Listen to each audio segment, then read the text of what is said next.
The triple secret. He returned for his daughters. Wait. Before the shocking discovery, smash that subscribe button, give this video a like, and quickly comment below. Do you think some secrets are ever justified? Did Olivia have the right to keep his children from him?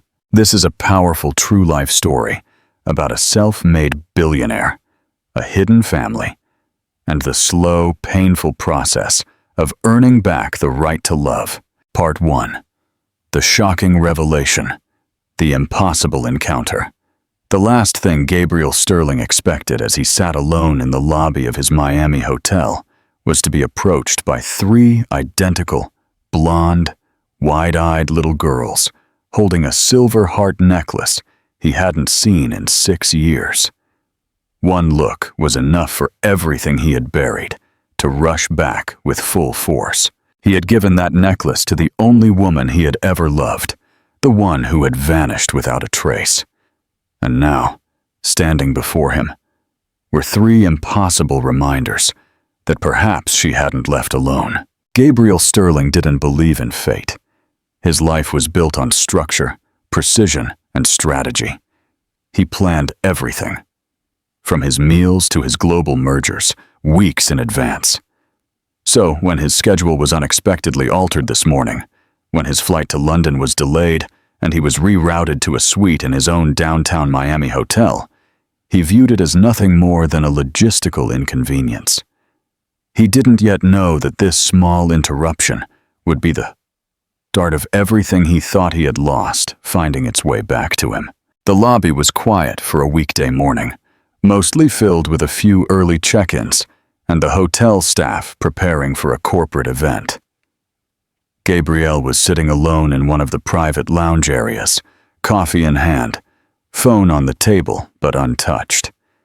He was looking out the window, not thinking of anything in particular, which was rare for him. Something about the silence settled over him differently today. Not heavy, not light, just unfamiliar. He didn't see them approach until they were right in front of him. 3 little blonde girls, about 6 years old, standing side by side like a small army, hands clasped, with coinciding expressions of nervousness and curiosity. They wore their hair in identical braids, and their eyes, a soft shade of hazel, large and deeply familiar, fixed on him with a calm intensity. "Excuse me," the middle one said, her voice careful but firm. "Did you happen to see a necklace like this?" She held up a small silver heart hanging on a delicate chain, the kind of item any child might own. But this one stopped Gabriel abruptly. He knew it. He knew it better than anything he possessed. It was the necklace he had given Amelia Hayes for her birthday, 6.5 years ago. He had spent weeks choosing it, engraving a single letter, an A, on the back. It was simple, discreet, and full of meaning. She had worn it every day until the day she disappeared. He stared at the necklace, then at the girl holding it, and felt a strange, slow crumbling begin in his chest. "Where did you get that?" His voice was lower than he intended. "It's our mommy's," the second girl quickly replied. "She said it was from someone special, but we never met him." Gabriel's pulse began to race, but he kept his expression steady. "What is your mother's name?" The 3 girls looked at each other before answering. The third, who hadn't spoken yet, said the name so softly it almost vanished in the air between them. Amelia. And then everything around him disappeared. The ambient noise, the soft hotel music, the barista announcing orders. It all dissolved under the weight of that single name. His chest tightened. Amelia Hayes, the woman who had once been his everything, the woman who had vanished from his life 6 years ago, without explanation, without warning, without goodbye. He had searched, called, sent people, investigated.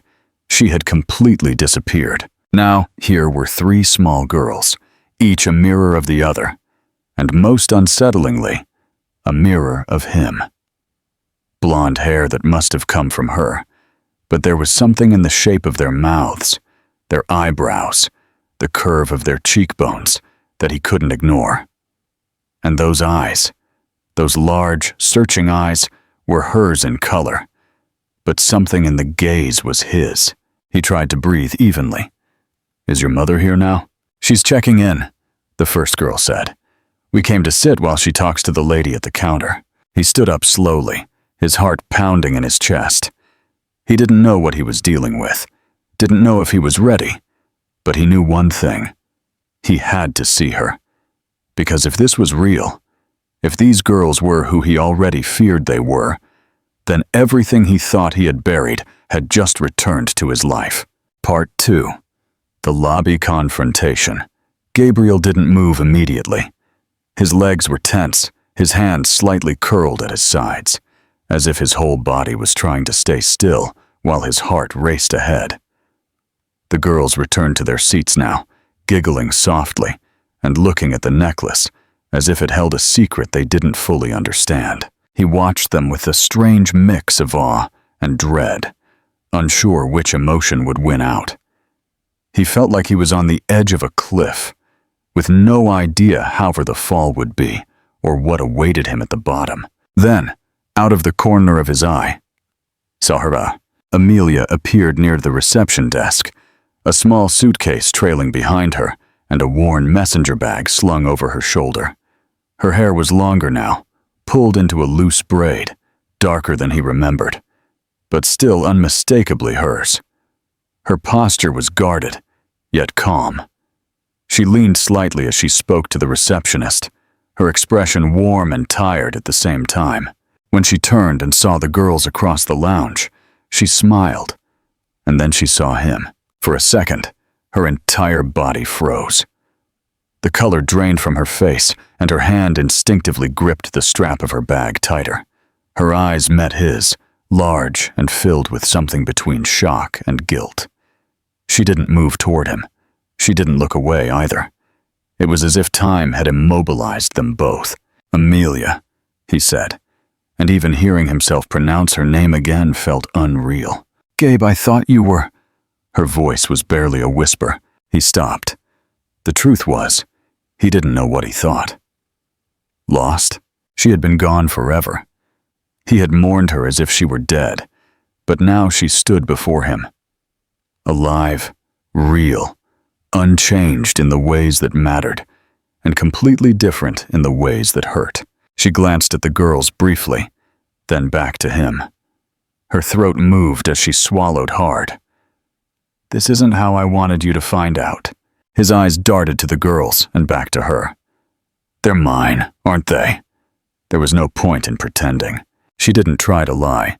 She just nodded slowly. "Yes." That single word hit him like a punch to the chest. The world didn't spin or collapse, but something inside him shattered. It wasn't rage he felt, not even betrayal. It was grief, for the time he had lost, for the moments he would never recover, for the birthdays, the first steps, the questions he hadn't been there to answer. "Why?" he asked, lower now. "Why didn't you tell me?" She looked at the floor before meeting his gaze again. "Because I was afraid. Because I thought I was doing the right thing." She took a visible breath. "Because, in that moment, I didn't think you would choose us over your career. And I couldn't bear the idea of being someone's complication." "You weren't a complication," he said sharply, the words rushing out. "You were everything. God, Amelia, I would have done anything if I had known." She closed her eyes briefly, as if the weight of that truth was too much to bear. "I know that now. But back then, I convinced myself otherwise. And after they were born, after I built something stable, I didn't know how to turn back." He took another step closer, not threateningly, just broken.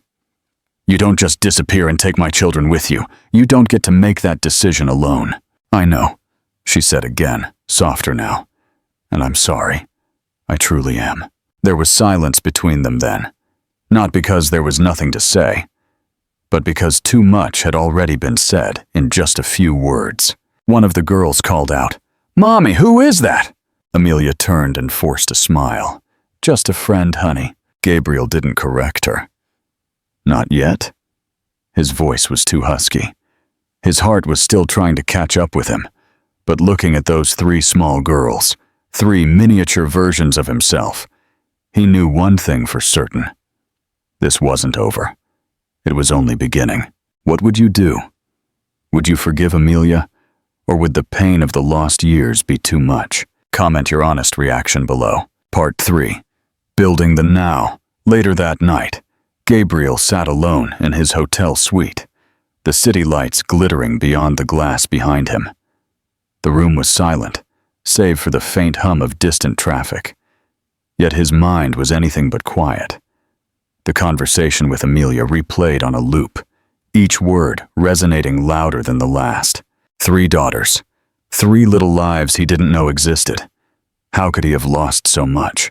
He had spent those years building hotels in multiple countries, speaking on global stages, dining with industry leaders.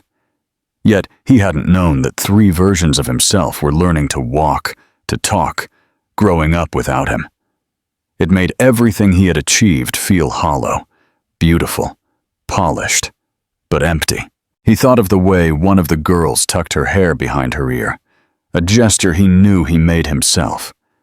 The way another narrowed her eyes when concentrating on something, just as he always did when reading fine print.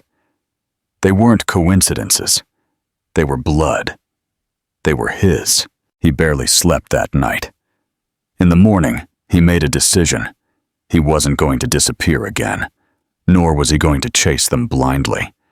But he needed to see them again, to understand what he had missed, to understand who they were, who she had become. Within days, Gabriel tracked down Amelia. It wasn't hard. He still had the contacts, the resources. She was living in a small town in Vermont, just as she had said years ago she always wanted. A quiet place, with trees, space. A place where the world didn't seem to be constantly demanding more. She had started her own business, a modest but growing publishing house for female writers. He read every article he could find. The company wasn't flashy, but it was thoughtful, respected, built with care. Just like her, he drove there without telling anyone. No private jet, no staff, no schedule. Just him and the road. He didn't know what he expected to find. Maybe some small part of him hoped she would see him, soften, let him explain. But when he arrived at the local elementary school just before dismissal and saw her standing outside with the girls, his illusions vanished. Amelia was radiant in a way he didn't remember, not from makeup or posture, but from presence. She stood with her arms crossed, watching the school doors, her hair slightly messy from the wind, a messenger bag hanging from her shoulder. She looked like a woman who knew exactly who she was. The girls burst through the gates moments later, running to her with wide smiles. She crouched down, opened her arms, and let them run into her. Gabriel couldn't breathe. They looked so happy, untouched by the world he lived in. Ava was the first to speak, holding up a drawing with messy stick figures and what looked like a dog on a rainbow. June chattered at the same time, tugging on Amelia's sleeve, asking something about piano lessons. Amelia smiled, nodded, and responded with ease. It was a rhythm, one he had no part in. He stayed in the car that day, and the next. For a week, he parked across the street in various spots, just watching. Sometimes at the school, sometimes outside the small office where Amelia worked. Once he followed her to a bakery where the girls were choosing cookies, and Amelia let each of them pick 2 instead of 1. They sat at a table near the window, laughing, sharing bites. He felt ashamed of himself, lurking like a stranger, a voyeur in the life he had abandoned. But he couldn't stop. He was trying to understand, not just who they were, but how she survived, how she did what he had called impossible. Then, one afternoon, she heard. It was raining lightly. The girls were already inside. Amelia had gone back out to grab a bag from the trunk. She turned, paused, and looked directly at his parked car. His eyes met hers through the windshield. She didn't flinch, didn't smile. She stared for a long, steady moment. Then, she closed the trunk and went back inside. The next morning, Gabriel found a letter in the mail slot of the rented house he was using on the outskirts of town. It was handwritten, with no return address. One pitch. You don't get to watch from afar anymore. If you want to be here, do it right. You don't get the easy entry. You earn it. I won't stop you from trying. But I won't let you hurt them again. Gabriel folded the paper and held it for a long time. She hadn't slammed the door. She hadn't called the police. She hadn't told him to disappear. But she had drawn a line, not around herself, but around the girls. He didn't want the easy entry. He hadn't come to take over. He had come because regret was louder than his pride. And now, for the first time in his life, Gabriel Sterling was ready to prove himself, not with power, not with money, but with presence. Calm, patient, persistent. He had broken something once. Now he would try to rebuild it, one careful step at a time. Part 4. The shared present. Gabriel Sterling never imagined that starting over would be so quiet. There were no dramatic confrontations, no emotional monologues, no grand gestures, just long days, awkward silences, and the slow, painful work of trying to earn the right to be a part of someone's life, especially the lives of two girls who didn't know who he really was. He had always been a man of action, results, numbers. But nothing he had done before prepared him for the slow, invisible labor of earning entry into someone's life. He started small, exactly as Amelia's note had challenged him to do. He didn't try to talk to the girls immediately, didn't show up at their door or office. He did his research and figured out where he could start without crossing boundaries. First, he offered anonymous support, funding school supplies for their class, donating to the local community center that hosted music workshops for June, fixing the broken basketball hoop in the schoolyard that Ava and her friends loved. No one knew the money was his, except the administrators, and he never asked for recognition. That wasn't the point. The point was to help where he could and start fixing a part of himself in the process. But even from a distance, he wanted to be near. He walked the neighborhood, sometimes deliberately, sometimes just to clear his head. He learned the town's sounds, the church bell at noon, the children's laughter at recess, the subtle way the wind moved through the trees near the school gates. These details, once meaningless in his old life, became sacred. They belonged to the world Amelia had built, and he was a guest at its edges. He saw Amelia occasionally during those weeks, once at the post office, another time at the park. She didn't ignore him, but she didn't invite him in either. Her eyes held something he had never seen in anyone before: measured openness. She wasn't welcoming him, but she was watching, waiting, testing his patience perhaps, or simply guarding her peace. And he understood. He had burned every bridge between them. She had every right to keep the match in her hand. One rainy Tuesday, fate intervened.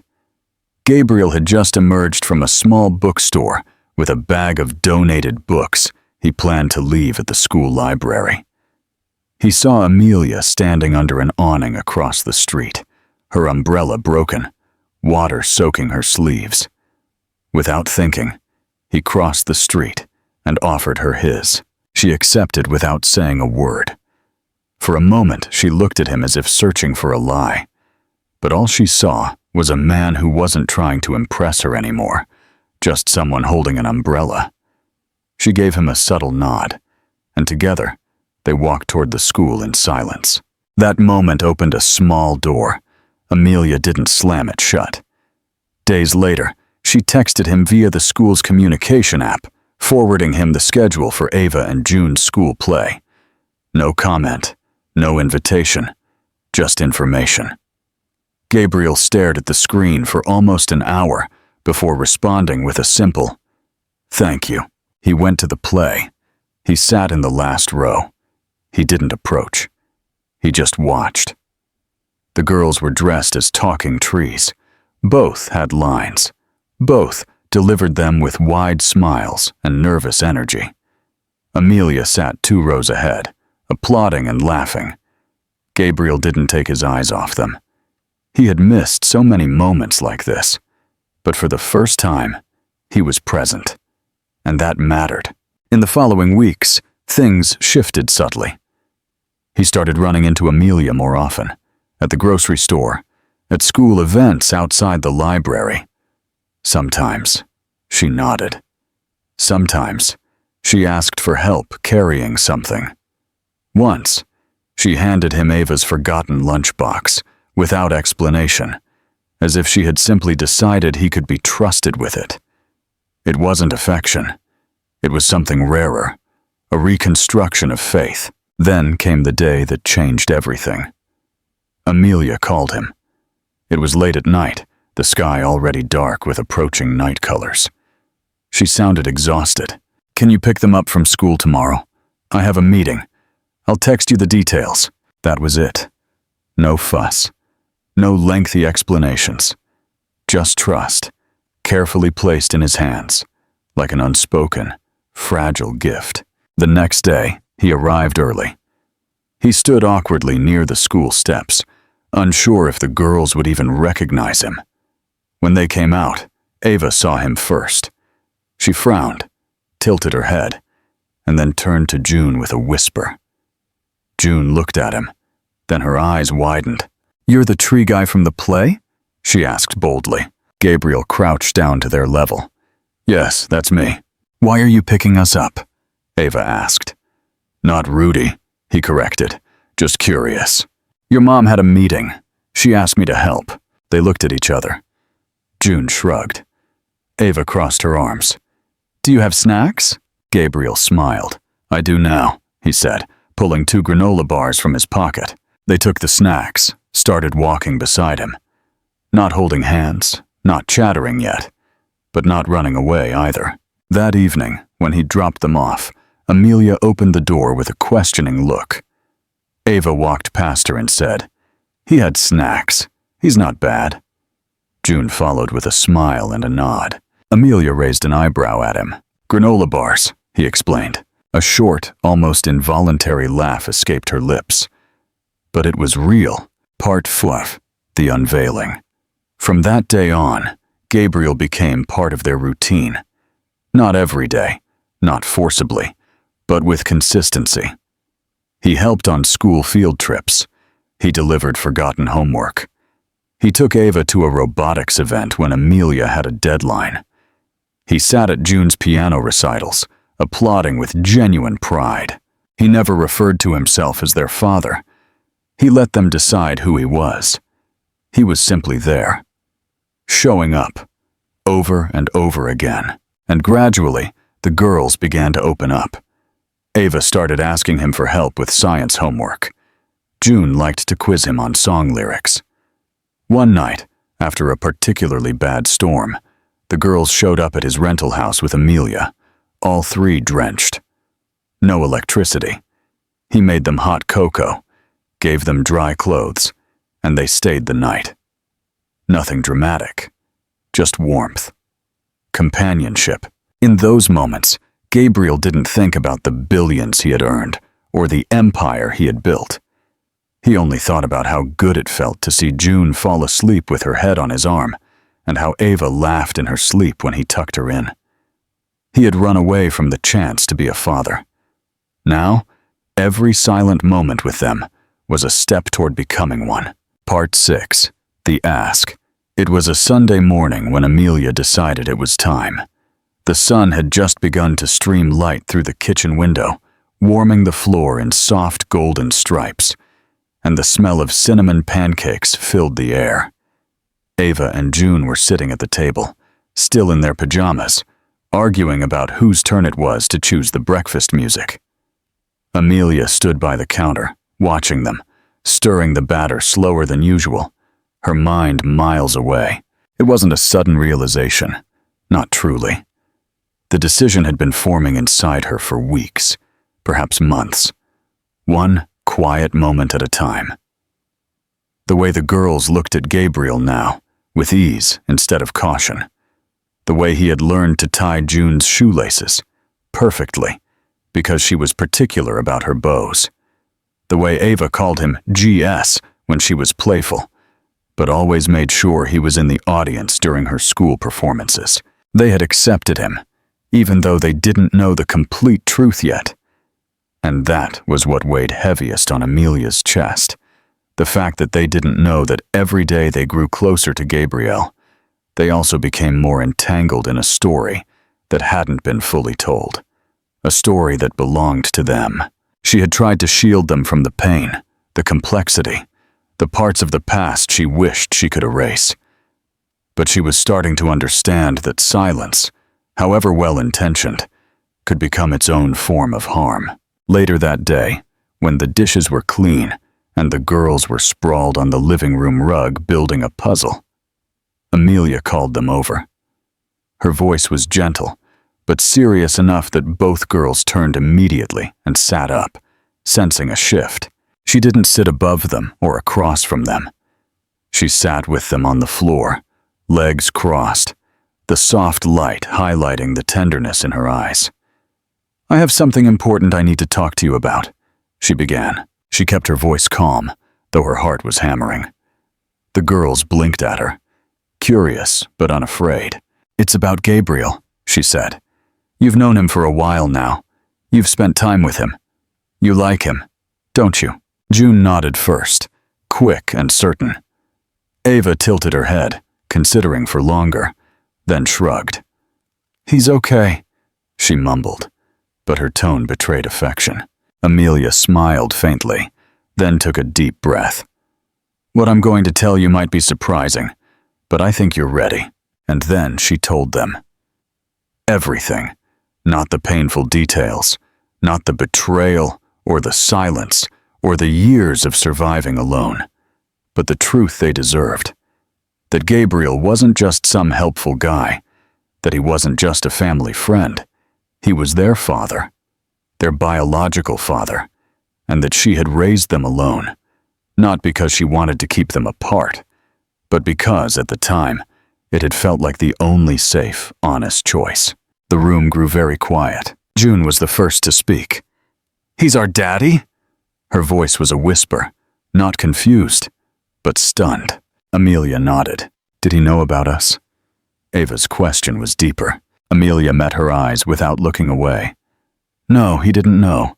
Not until recently." Ava looked down at her own hands. She was thinking, processing, retreating into that quiet, analytical part of herself that always surfaced when the world changed too fast. For the rest of the evening, the girls didn't say much more about it. Amelia didn't pressure them. She let the truth settle, let them absorb it in their own time. That night, she called Gabriel and told him what had happened. His voice was thick with emotion, barely audible. "I thought I would have to wait years for this moment," he said. "Thank you." He didn't rush to see them the next day.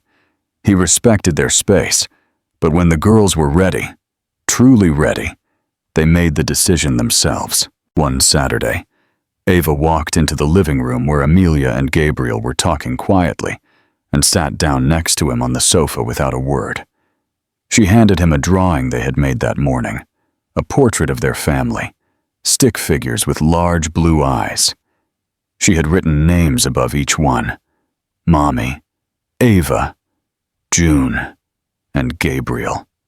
No title, no explanation. But it was enough. After that, June started calling him Daddy, without warning. She would say it casually, as if it had always been true. "Daddy, can you pass the milk? Daddy, can we watch a movie?" It took his breath away every time. Ava waited longer. For weeks, she referred to him only by name. But one day, when he picked her up from school and extended his hand, she took it and said softly, "Thank you, Daddy." It was the first time she had ever said it. He didn't answer. He couldn't. His throat had closed up, but he held her hand tighter and didn't let go. Part 7. The Sacrifice and the Ultimate Vow. Gabriel started to change in small but unmistakable ways. He still worked. He couldn't unmake the empire he had built. But now he did it differently, remotely, slower.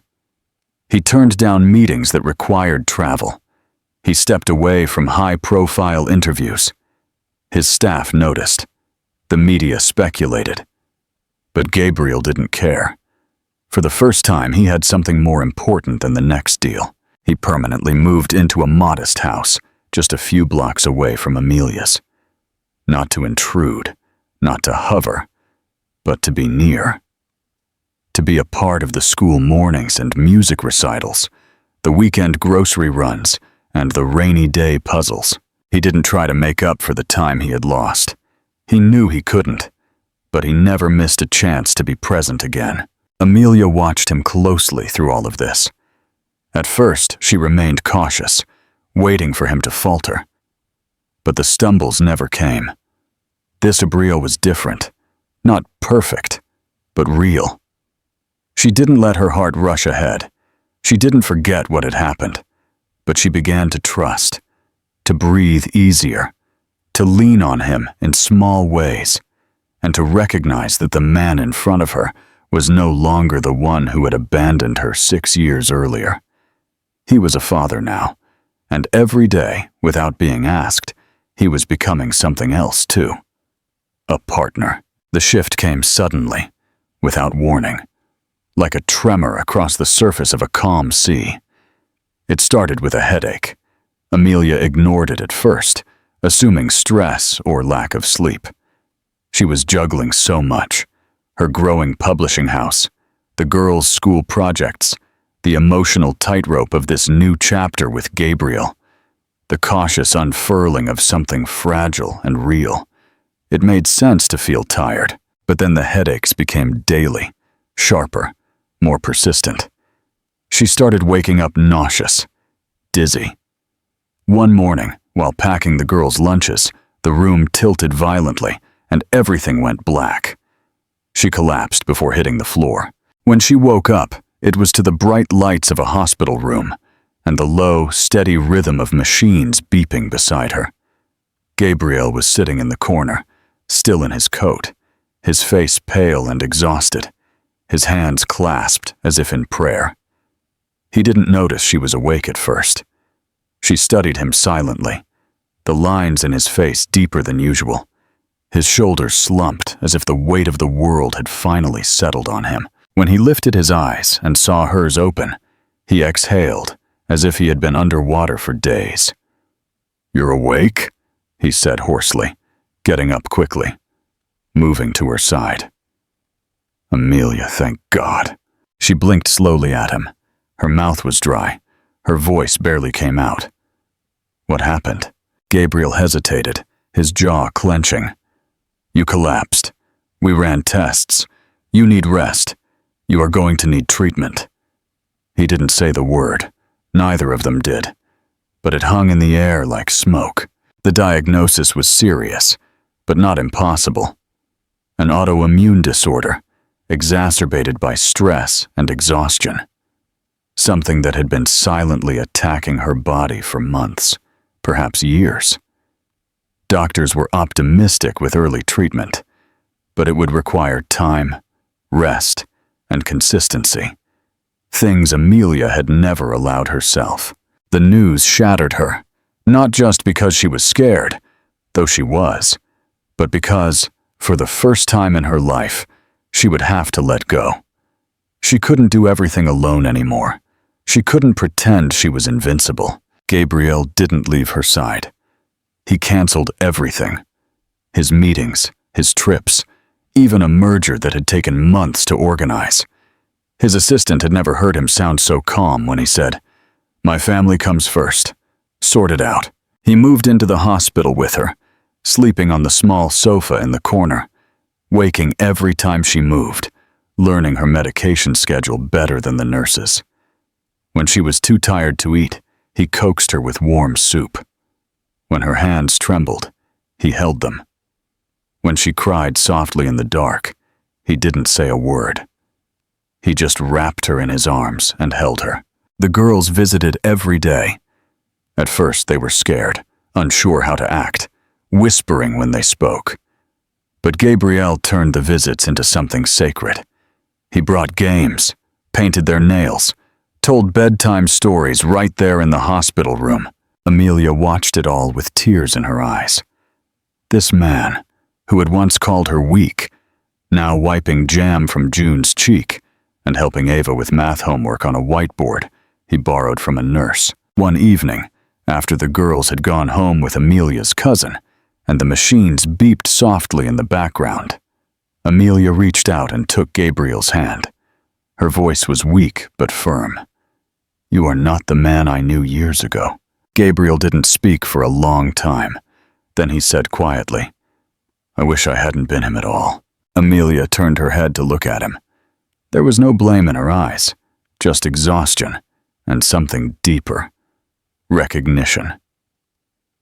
"People change," she said, "but most don't come back." "I almost didn't," he admitted. "I was so certain I didn't need anyone. I didn't understand what I was throwing away." "You were scared," she whispered. "I was too." He looked at her then, not like a man haunted by guilt, but like someone who finally chose to stay, even in the storm. "I'm still scared, but I'm not going anywhere." Part 8. The Summer and the Open Heart. The meaningful ending. A month passed, and with it came a sense of rhythm neither of them expected. Gabriel no longer felt like a visitor. He was no longer just the man who showed up with warm muffins or bedtime stories. He had become a constant. The girls began to talk about him, as if he had always been there, asking if he would be at the school play, if he could come to the doctor's appointment, if he would teach them to swim this summer. They didn't ask permission to love him. They simply did. And Gabriel, who once thrived in sleek towers and tight schedules, now found himself humbled by 3 small hearts that opened to him without demand or condition. Amelia watched him closely throughout this time, no longer with suspicion, but with cautious awe. He bore no resemblance to the man she had walked away from. That man was driven, brilliant, and charming. Yes, but also distant, always 10 steps ahead of the moment they were in. This Gabriel knelt to tie shoelaces, carried extra juice boxes in his backpack just in case, and found himself laughing with the girls over a ridiculous drawing they had made of him wearing a crown. He didn't try to replace the years he had lost. He simply filled the ones unfolding before them. And it was in these moments, seeing the way her daughters trusted him, the way he spoke to them with kindness and not control, that Amelia began to feel the final pieces of the wall inside her begin to fall. That night, after the girls were finally asleep, sugar-buzzed and sun-tired, Gabriel and Amelia were alone in the small living room, the sound of the ocean in the distance. Amelia was sitting on the porch steps, wearing a sweater that had once been his, but somehow never made it back after a few extra cold nights. The fire pit crackled softly, illuminating Gabriel's face. He moved to sit beside her, not too close, but present. The silence between them shifted again, this time into something fragile and profound. After a long time, he reached into his pocket and pulled out something small. It was a delicate silver chain, matching the one she had worn all those years ago. The second half of a set, with a heart shaped to fit perfectly into hers. He opened his palm and offered it to her. "I had this made when I bought yours," he said, "but I never gave it to you. I thought I'd wait for the right moment." She looked at the pendant, then at him, her voice soft but steady. "And now? Now I don't wait anymore," he said. "Not for them, not for you. I know we can't go back. I don't want to. But I want to move forward with you, if you'll allow me. not as a perfect version of who we were, but as the people we are now. Imperfect, wiser, ready. Amelia held the pendant in her hand for a long time. It was warm from having been in his pocket, yet it felt like it had been waiting for her, too. She thought of all the nights she had clung to the original, wondering if it was foolish to keep it. And now, as the sea breeze moved softly through the trees and the firelight flickered on Gabriel's face, she finally allowed herself to believe in something she had buried long ago. She reached for his hand. "I'm ready," she said. He didn't say anything immediately. He simply closed his fingers around hers and sighed. The kind of sigh you only take when something heavy has finally been laid down. It wasn't dramatic. It wasn't cinematic. It was quiet, common, and real. The next morning, the girls woke up to find their parents having coffee on the porch, sitting close, laughing about something only they understood. And in that small moment, with the ocean humming nearby and a day full of sandcastles ahead, they felt what they had missed for so long. Not just love, but home. Thank you for watching. Don't forget to subscribe for the final part and like this video if you enjoyed the story.